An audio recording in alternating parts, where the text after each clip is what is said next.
We are reminded repeatedly by the followers of Muhammad of the immense contributions that the Mohammedan Muslims have given to humanity, that this was because Muhammad in his Quran instructed them to do so. What are the facts? Islamists and Mohammedan Muslims invariably quote the following and similar verses in the Quran to perpetuate the myth that Islam encourages all branches of knowledge, of sciences, philosophy, medicine, arts, etc. They deliberately and very understandably ignore the fact that Muhammad, his tribe, and the Arabs of the Hijaz especially, were among the most uncivilized, generally illiterate and ignorant people in that part of the world, although surrounded by many of the oldest and greatest civilizations. Al-Zummar 39.9. Say, are those equal those who know يَعْلَمُونَ and those who do not know لَا يَعْلَمُونَ? It is those who are endued with understanding that receive admonition. The knowledge ilm that is alluded to in the verse above, as well as in those in the ahadith, refers to religious knowledge only, and not the branches of knowledges of the sciences, philosophy, medicine, arts, etc. Since all of the latter contradict the traditions, especially pertaining to the creation and other natural items mentioned in the Quran. Muhammadan orthodoxy does not encourage unrestricted intellectual inquiry, since it is deemed dangerous to the faith of the believer. The best knowledge that is accepted by the tradition is the one that is helpful for the practice of religion and only religion. Ibn Khaldun, the historian and philosopher, a true Muhammadan Muslim, born in Tunisia in 1332, reminds us that the Arabs did not play a great part in the development of Islamic science. It is strange, he said, that most of the learned among the Muslims who have excelled in the religious or intellectual sciences are not Arabs. Even those with rare exceptions, and even those savants who claimed Arabian descent, spoke a foreign language, grew up in a foreign land, and studied under foreign masters. Al-Tirmidhi Hadith 257, narrated by Abdullah ibn Amr. Allah's Messenger happened to pass by two groups of Muslims in the mosque, and he said, both of them are good, but one is superior to the other. One group is supplicating Allah and praying Him, so far as those who are acquiring the understanding of religion and its knowledge, ilm, and are busy in teaching the ignorant, they are superior. Verily, I have been sent as a teacher of religion. Al-Tirmidhi Hadith 259, narrated by Anas ibn Malik. Allah's Messenger said, do you know who is most generous? They said, Allah and His Messenger know best. Whereupon he said, Allah is the most generous, then I am most generous to mankind.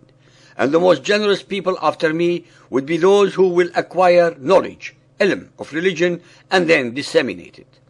Muhammad makes it clear that the knowledge he is alluding to is knowledge of religion only. Al-Tirmidhi Hadith 279, narrated by Abdullah ibn Mas'ud. Allah Messenger said to me, acquire the knowledge, ilm, and impart it to the people.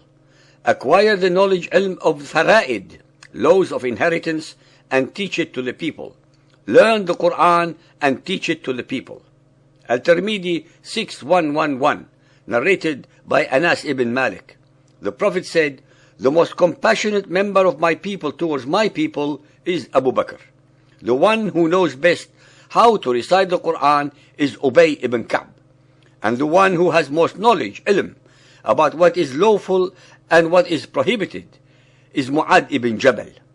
Knowledge in this instance, as in all of the above, has nothing to do with science or literature, but only with the information regarding religious beliefs, since all these men were memorizers of the Quran.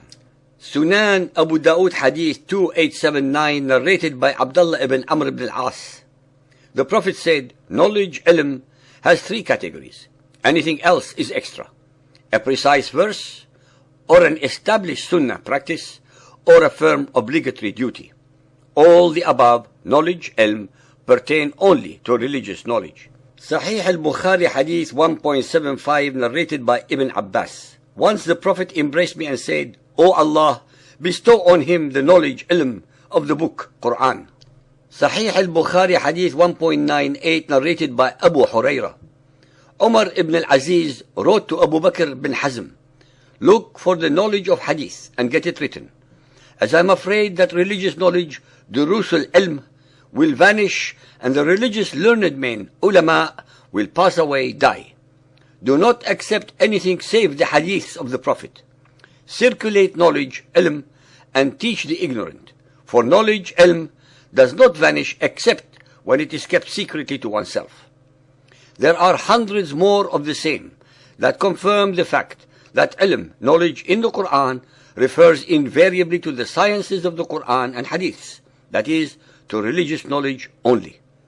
It is very important to point out to our listeners that almost all those who excelled in the non-religious sciences under the umbrella of Muhammadan Islam were free, thinking and secular men who broke away from the intellectual chains that bind the absolute majority of the Muhammadans to the dark ages of Muhammad's 7th century Arabia.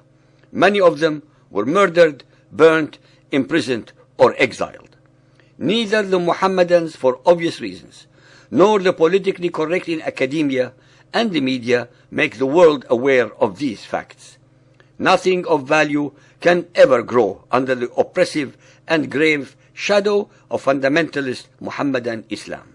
That is why, in the last 700 years of human history, not even a handful of the hundreds of millions of the followers of Muhammad have contributed anything of value to the advancement of human civilization in any worthy field. That is why also that in the 21st century, the most backward, least intellectually productive people in any and all branches of human knowledge are among the 1.3 billion followers of Muhammad.